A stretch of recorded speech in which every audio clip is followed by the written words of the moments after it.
But nature has made women so maddeningly desirable for men, the unbelievable, the impossible to actually believe wheel of birth and dying turns on and turns on, as though some devil was turning the wheel himself, hard and sweaty for suffering human horror to try to make an imprint somehow in the void of the sky.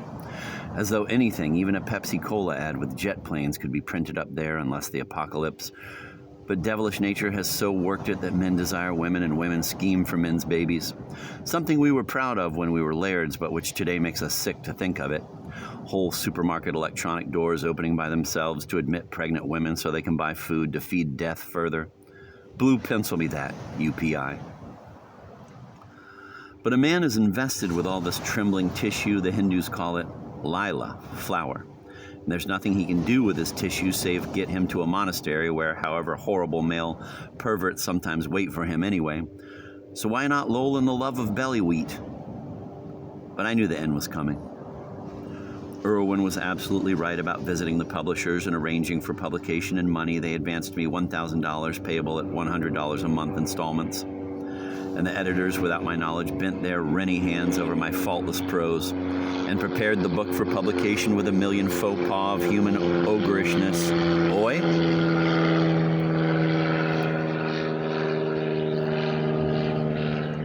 So I actually felt like marrying Ruth Heeper and moving to a country home in Connecticut.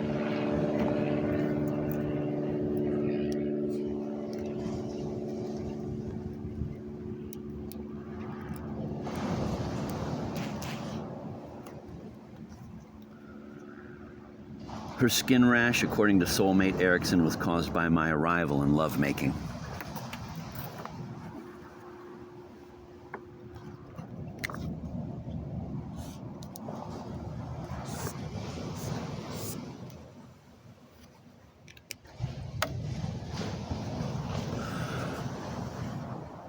Ruth Erickson and I had day-long talks during which she confided her love for Julian and me. What? Julian, my best friend, perhaps, with whom I'd been living in a loft on 23rd Street when I first met Ruth Erickson. He was madly in love with her at the time, but she did not reciprocate, as I knew she'd do at the time. But now that he was married to that most charming of Earth's women, Vanessa von Salzburg, my witty buddy and confidant, oh, now she wanted Julian. He'd even telephoned her long distance in the Middle West, but to no avail at the time. Missouri River in her hair indeed, Styx, or Mytilene more likely. There's old Julian now, home from work at the office where he's a successful young executive in a necktie with a mustache, though in his early days he'd sat in puddles of rain with me, pouring ink over our hair, yelling Mexican borracho yahoos, or Missourian, one. The moment he comes home from work, he plumps into the splendid leather easy chair his laird's wife's bought him first thing off, before cribs, and sits there before a crackling fire, tweaking his mustache. Quote, "Nothing to do but raise kids and tweak your mustache," end of quote, said Julian, who told me he was the new Buddha interested in rebirth, the new Buddha dedicated to suffering. I'd often visited him in the office and watched him work his office style. "Hey, you fucker, come here," and his speech clack. "What's the matter with you? Any little old West Virginia suicide is worth 10 tons of coal, or John L. Lewis." He saw to it that the most to him important and Sadie Dolly stories got over the AP wire. He was the favorite of the very frigging president of the whole wire service, two-fisted so-and-so Joe. His apartment where I hung out in the afternoons, except those afternoons when I caffey-clatched with Erickson, was the most beautiful apartment in Manhattan, in its own Julian-like way, with a small balcony overlooking all the neons and trees and traffics of Sheridan Square, and a kitchen refrigerator full of ice cubes and cokes to go with ye old partner's choice whiskey boo. I'd spend the day talking to wife Nessa and the kids, who told us to shush when Mickey Mouse came on TV. Then in walked Julian in his suit, open collar tie, saying, "Shit, imagine coming home from a hard day's work and finding this McCarthyite Duluos here." And sometimes he'd be followed by one of his assistant editors like Joe Scribner or Tim Fawcett. Tim Fawcett, who was deaf, had a hearing aid, was a suffering Catholic, and still loved suffering Julian. Plup, Julian falls in his leather easy chair before a Nessa-prepared fire and tweaks his mustache. It was the theory of Irwin and Hubbard, too, that Julian grew that mustache to look older and uglier than he wasn't at all. "Anything to eat," he says, and Nessa comes out with half a broiled chicken, at which he picks desultorily, has a coffee, and wonders if I'll go down and get another pint of Partner's Choice.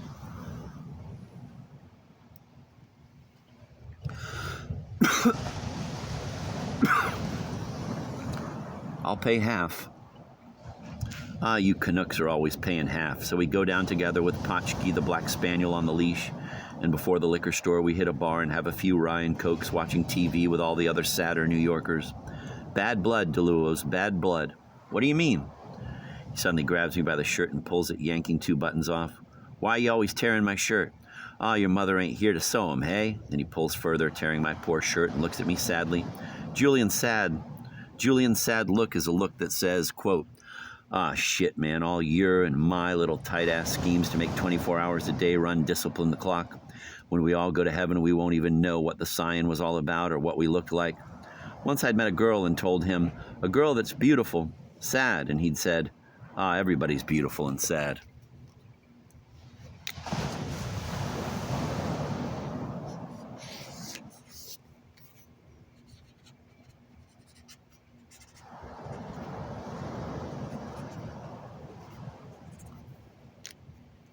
Why? You wouldn't know, you bad-blooded Canuck. Why do you keep saying I've bad blood? Because you grow tails in your family. He's the only man in the world who can insult my family, really, because he's insulting the family of Earth. What about your family? He doesn't even hear to answer. If you had a crown on your head, they'd have to hang you even sooner. Back upstairs at the apartment, he starts exciting the female dog by stimulating her. Oh, what a black dribbling bottom. There's a December blizzard going on. Ruth Erickson comes over as arranged, and she and Nessa talk while me and Julian sneak out to his bedroom and go down the fire escape in the snow to hit the bar for some more rye and soda. I see him jump nimbly beneath me, so I do the same nimble jump. But he's done it before. It's a 10-foot drop from that swinging fire escape to the sidewalk, and as I fall, I realize it, but not soon enough, and turn over in my fall and fall right on my head. Crack. Julian lifts me up with a bleeding head. All that for just running out on the women? DeLuos, you look better when you're bleeding. All that bad blood going out, he adds in the bar, but there's nothing cruel about Julian, just. They used to bleed nuts like you in old England, and when he begins to see the pained expression on my face, he becomes commiserative. Ah, poor Jack, head against mine like Irwin for the same and yet not the same reasons. You should have stayed wherever you were before you came here. He calls the bartender for a mercurochrome to fix my wound. Oh, Jack, there are times, too, when he becomes absolutely humble in my presence and wants to know what I really think, or he really thinks. Your opinions are now valuable. The first time I'd met him in 1944, I thought he was a mischievous young shit, and the only time I got high on pot in his presence, I divined he was against me, but since we were always drunk, and yet, Julian with his slitted green eyes and Tyrone power, slender, wiry masculinity punching me. Let's go see your girl. We take a cab to Ruth Heaper's in the snow, and as soon as we walk in and she sees me drunk, she grabs a handful of my hair, pulls several hairs out of my important combing spot, and starts punching fists into my face. Julian sits there calling her Slugger, so we leave again.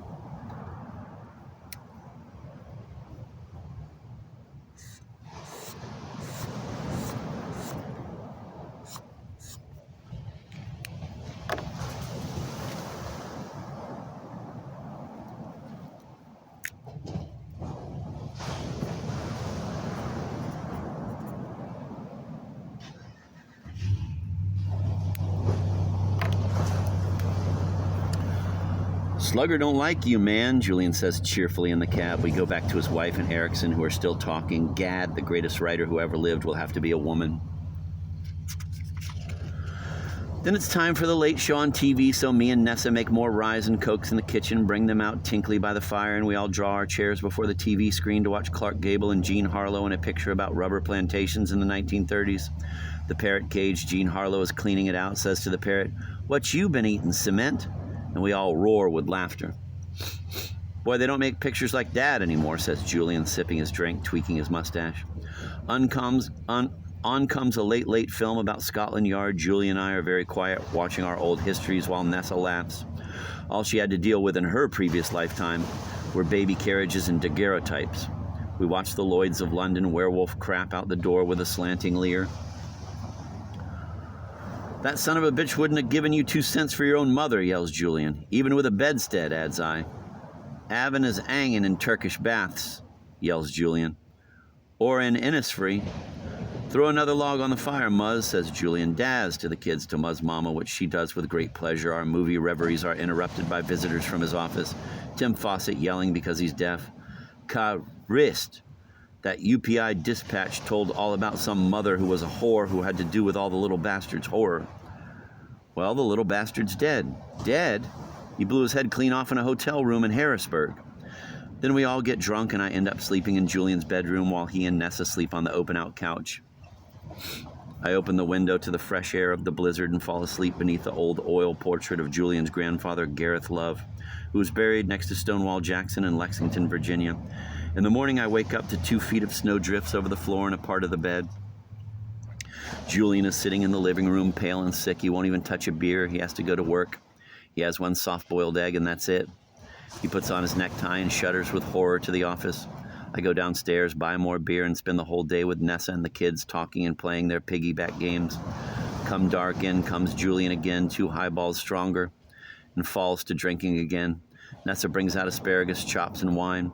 That night, the whole gang, Erwin, Simon, Laz, Erickson, and some writers from the village, some of them Italian, come in to watch TV with us. We see Perry Como and Guy Lombardo hugging each other on a spectacular shit, says Julian, drink in hand in the leather chair, not even tweaking his mustache. Them Dagos will all go home and eat ravioli and die of puking. I'm the only one who laughs, except Nessa secretly, because Julian is the only guy in New York who'll speak his mind, whatever his mind is at the time it happens, no matter what, which is why I love him. A laird, sirs. Dagos, excuse me.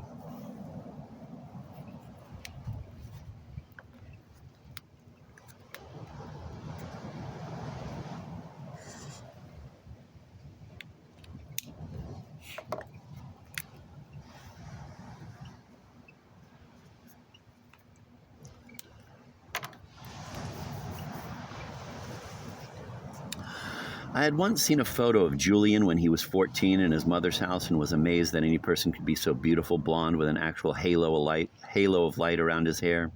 Strong, hard features, those oriental eyes. I'd thought, shit, would I have liked Julian when he was 14 looking like that? But no sooner I tell his sister what a great picture it was, she hid it. So the next time, a year later, when we again accidentally visit her apartment on Park Avenue, where's that great picture of Julian? It's gone. She's hid it or destroyed it. Poor Julian. Over whose blonde head I see the stare of America's parking lots and bleakest glare. The glare of, who are you, ass? The sad little boy, finally, whom I understood because I'd known many sad little boys in Oi, French Canada, as I'm sure Erwin had known in Oi, New York Jews. The little boy too beautiful for the world, but finally saved by a wife.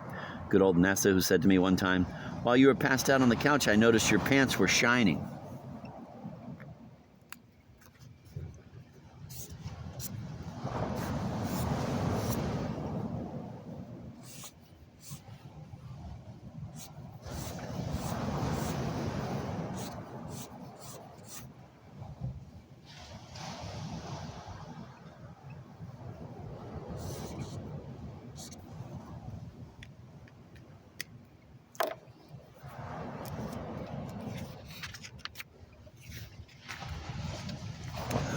Once I'd said to Julian, Nessa, I'm going to call her Legs because she has nice legs, and he answered, if I catch you making any pass at Nessa, I'll kill you. And he meant it. His sons were Peter, Gareth, and one was on the way who would be known as Ezra. Julian was mad at me because I'd made love to one of his old girlfriends, not Ruth Erickson, but meanwhile, while we were having a party at the Ruth's, some rotten eggs were thrown up at Erickson's window, and I went downstairs with Simon later to investigate. Only a week before, Simon and Erwin had been stopped by a gang of juvenile delinquents with broken bottles at their throats. Only because Simon had looked at the gang in front of the Variety Indeed store. Now I saw the kids and said, who threw those rotten eggs? Where's that dog? Said the kid, stepping up with a 6-foot teenager. He won't harm you. Did you throw the eggs? What eggs? As I stood there talking to them, I noticed they wanted to pull out knives and stab me. I was scared, but they turned away and I saw the name, Power, on the back of the jacket of the younger kid. I said, okay, Johnny Power, don't throw no more eggs. He turned around and looked at me. That's a great name, I said, Johnny Power. That was more or less the end of that. But meanwhile, Erwin and Simon had arranged an interview with Salvador Dali. But before that, I have to tell you about my coat. But first, Lazarus' brother, Tony. Simon and Lazarus had 2 brothers in the madhouse, as I say, one of them a hopeless catatonic who refused attention and probably looked at his attendants with the thought, I hope those guys don't teach me to touch them. I'm full of hopeless electric snakes. But another brother, who was only a schizoid, advanced personality, hoping to still make it in the world, and consequently, and no lie, was helped to escape from the hospital in Long Island by Simon himself in some well-worked scheme like the schemes of Rafifi French thieves. So now Tony was out and working, of all things, as I'd done as a kid, as a pin boy in a bowling alley. In the Bowery, however, where we went to see him and where I saw him in the pit bending to set up the 10 pins fast. Then later, the next night, while I was hanging around Philip Vaughn's apartment reading Mallarmé and Proust and Corbière in French, Irwin rang the bell and I answered the door to see the three of them, Irwin, Simon, and little short blonde pimply Tony between them. "Tony, meet Jack." And as soon as Tony saw my face or eyes or body or whatever it was, he turned abruptly and walked away from everybody, and I never saw him again.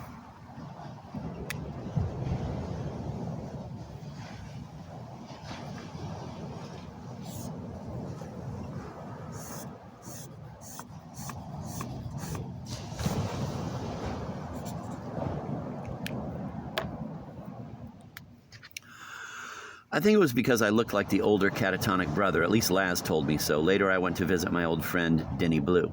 Denny Blue is that fantastic character I lived with on the West Coast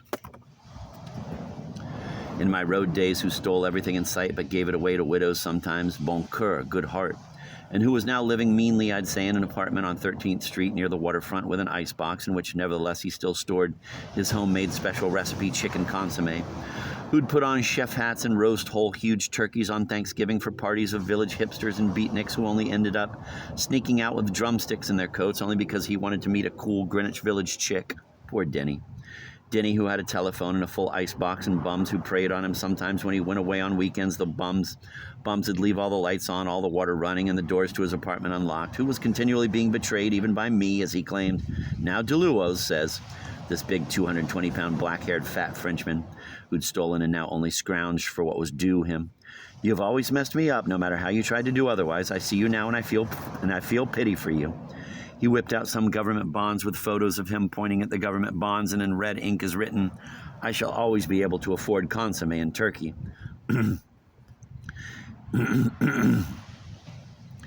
He lived only a block away from the Ruths. "Now that I see you so scroungy and sad and down on your luck and lost, I can't even buy yourself drink or even say, 'Denny, you've fed me many times, but will you please lend me so-and-so? Because you've never asked me to lend you money." He was a seaman and a furniture mover between trips.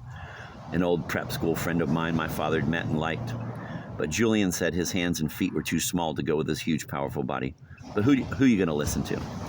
He now says to me, "So I'm giving you this genuine vicuña coat as soon as with this razor blade I cut out the very important fur lining." "Where'd you get the coat?"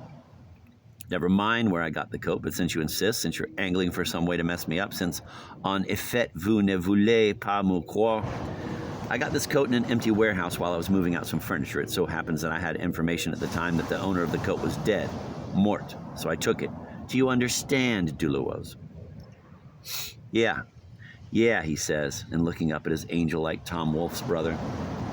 All he's got to say is, "Yeah," and I'm about to give him a $200 coat. It was only a year later that the Washington scandal about vicuña coats, unborn calf coats, was about to start. But first he took out the fur lining. The coat was huge, long, hung to my shoes.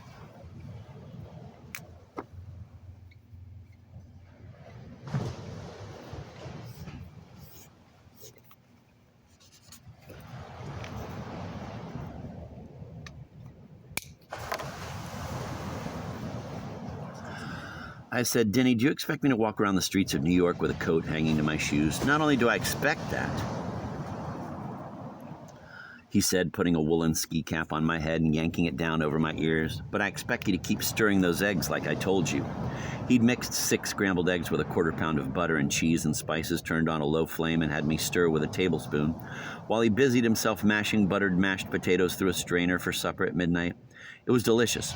He showed me some infinitesimal ivory elephant figurines about as big as a piece of dust from India, and explained to me how delicate they were and how some joker had blown them out of his hand in a bar last New Year's Eve. He also produced a bottle of Benedictine liqueur, which we drank all night. We wanted to be introduced to the Ruths. I knew it wouldn't work. He is an old-fashioned French raconteur and bon vivant who needs a French wife and shouldn't be hanging around the village trying to make those cold, lonesome chicks. But as always, he held me by the arm and told me all his latest stories, which he repeated the night I invited him to drinks at Julian's and Nessa's. For this occasion, he sent a telegram to his favorite not-interested girl saying that we would have cocktails at the home of Le Grand Journaliste, Julian Love. But she never showed up, but after he told all his jokes, Nessa got going on her own jokes, and Denny laughed so hard he sheed in his pants, went to the bathroom, he'll kill me for this, washed out his shorts, hung them up, came back laughing, absent-mindedly forgot them, and when Nessa and I and Julian woke up next morning bleary-eyed and sad, we laughed to see the huge worldwide shorts hanging from their bathroom shower. Who could ever be so big to wash those? But Denny was no slob. Wearing Denny's huge vicuña coat, with the ski cap over my ears and cold biting winds of December New York, Irwin and Simon led me up to the Russian tea room to meet Salvador Dali. He was sitting with his chin on a finely decorated tile-headed cane, blue and white, next to his wife at the cafe table. He had a little wax mustache, thin. When the waiter asked him what he wanted, he said, "One grapefruit, pink." And he had big blue eyes like a baby, a real Oro Spaniard. He told us no artist was great unless he made money. Was he talking about Uccello, Gianandro, Franca? We didn't even know what money really was or what to do with it. Dali had already read an article about the insurgent, Beats, and was interested. When Irwin told him in Spanish we wanted to meet Marlon Brando, who ate in this Russian tea room, he said, waving 3 fingers at me, "He is more beautiful than M. Brando."